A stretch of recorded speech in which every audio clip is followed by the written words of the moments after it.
Қайырлы күн достар, қалдарыңыз қалай? Каналыма қош келіпсіздер. Бүгін дәл дүкендегідей болып шығатын батон нанды қалай жасау керектігін сіздермен бөлісетін боламын.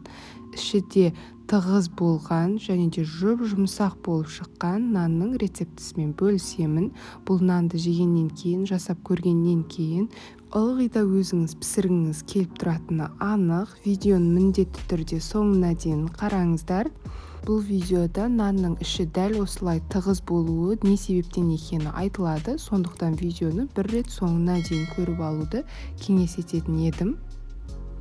Ең алдымен апарасын жасаймыз. Жылы су қажет және де осылай бетіне дрожжімізді саламыз, ашытқымызды, яғни судың температурасы 30-32 градус болса жеткілікті. Ашытқымызды ерігенше жақсылап осылай қозғап аламыз. Үйіліп салынған 8 қасық ұн саламыз бетіне. Ұнмен де жоғарғы сұрып ұн және де електен өткізілген болуы тиіс міндетті түрде. Осылай салып, жақсылап араластыратын боламыз қасықтың көмегімен. Қамырды бірден ашытпай бұлай жасау себебім өте тығыз қамыр илейміз, сондықтан да өте жақсы аппарат қажет.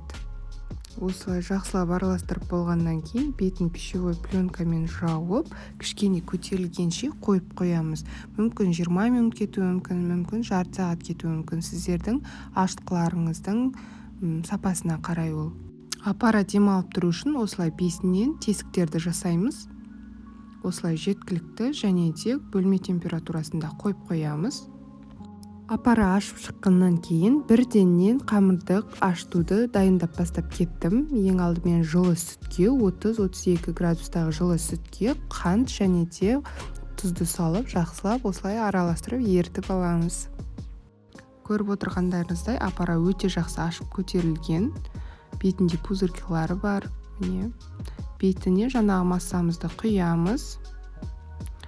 Қолымызбен жақсылап араластыратын боламыз. Қысып қолымызбен сүтпен аппара жақсылап бірігуі тиіс. Осылай жақсылап араластырамыз.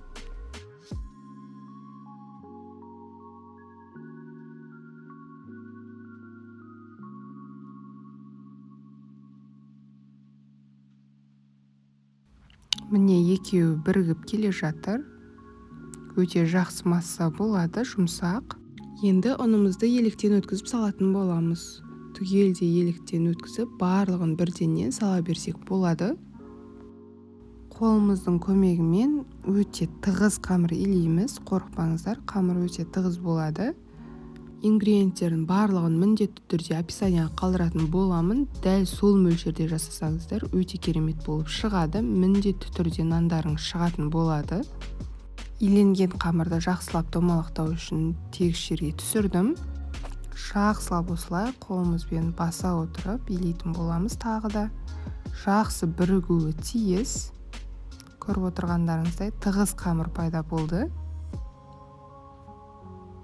Міне дәл осындай болу керек. Қамырымыз дайын.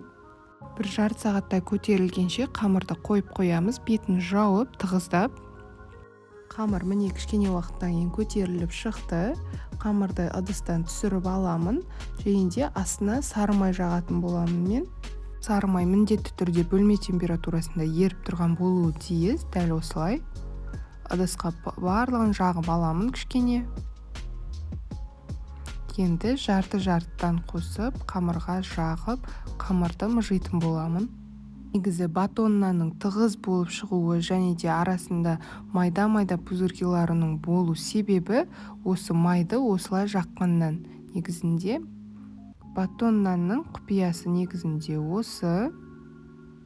Міне осылай жақсылап араласып кеткенше, бірігіп кеткенше жақсылап илейтін боламыз. Қамыр қатты болуы мүмкін. Осылай жақсылап жаға берсеңіздер, қыса берсеңіздер, бірігіп кетеді. Қалған майды да толықтай жағып, жақсылап біріктіретін боламыз. Май мен қамыр кішкене біріккеннен кейін тегіс жерге түсіріп алып, осылай қолымызбен езгілеп тұрып, жақсылап тағы да илейміз. Кішкене күш қажет болады. Алақандарыңыздың көмегімен жақсылап осылай илейміз. Егер шамаларыңыз келсе, осылай 10 минуттай жақсылап тындырған дұрыс қамырды. Міне қамырымыз дайын, енді ашығанша күтетін боламыз 1 сағаттай. Кішкене сұйық май тамызып, бетіне жағып, жауып қойсаңыздар болады. Міне менде қамыр ашып шықты, кішкене ғана сұйық майды тамызып, жағып қойған болатынмын бетіне. Енді қамырды тиіспей 2-ге бөлеміз, теңде 2 бөлікке. Осылай кішкене формасына келтіріп алдым. Бөлінген 2 қамырды да қатты мұжбай, жаймен осылап күлше жасап қоямыз домалақтап. Бетін салафанмен жауып 5 минутқа қалдыруға болады, немесе бірденен жая беруге де болады негізінде. Мен жауып қоюды жөн көрдім. Міне қамырларымыз дайын. Дайын қамырды жаю үшін кішкентай оқтау қажет бізге. Сопақшалап осылай жаямыз. Мен байқағандарыңыздай ұн, май, ештеңке тигізген жоқпын. Қамырды ашытпас бұрын кішкене сұйық май жаққандықтан өзінде кішкене ғана майы тұр сыртында. Жабыспайды, қолға да, дастарханға да жабыспайды. Осылай сопақшалап бір келкетіп жайып аламыз. Қатты қағылмай қойғанда дұрыс. Жайылған қамырды енді тығыз орайтын боламыз. Батон нанның формасын келтіреміз. Осылай қысып ораған жерді.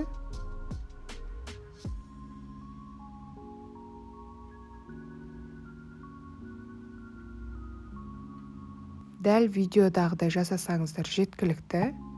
Міне осылай жақсылап орайтын боламыз. Екі шеті кішкене ашық қалса, төмен қарай басып, жауып қоямыз.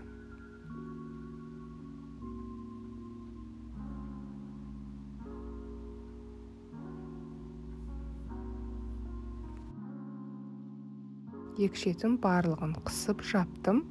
Енді пергамент бумагасын төстеп формамызға салатын боламыз. Екінші қамырды да дәл солай қайталаймыз. Осылай жақсылап жаямыз, сопақша етіп. Енді тығыздап ораймыз. Екеуінде пергамент бумагасына салып, бетін майлықпен жауып қоямыз. Кішкене көтерілуі тиіс. Міне қамырымыз көтерілді.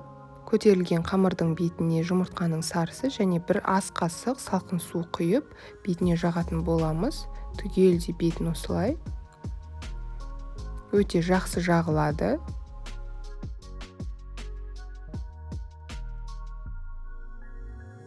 Бетін осылай кесетін боламыз қиғашынан. Кесу өздеріңіздің қалауларыңызша негізінен. Кішкене батырыңқырап кесеміз. Тек бетін ғана кесіп қойсаңыздар, узор онша шықпай қалады. Кішкене батырыңқырайсыздар, бірақ қатты батып кетпесін пышақ. Онда да әдемі көрінбей қалады. Осы кезде пеш 190 градуста қызып тұрсын. 190 градуста қызып тұрған пеште 20-25 минутта пісіріп аласыздар. Көріп отырғандарыңыздай қып-қызыл болып, өте керемет болып шықты. Менде 22 минуттың ішінде пісіп шықты. Дәл дүкендігіндей болып шыққан, жұмсақ және де іші өте тығыз. Мен ыстық күйінде бірденен кестім, маймен жеу үшін. Егер де менің видео рецептім ұнаса, лайк басып, комментарий қалдырып кетіңіз, және де мені жоғалтып алмас үшін подписация батырмасын басыңыз. Осы нанды пісіріп, жақындарыңызды қуантыңыздар. Тек қана дүкеннен алмай, үйден де пісіру керектігін ұмытпаңыздар. Ас болсын, сау болыңыздар.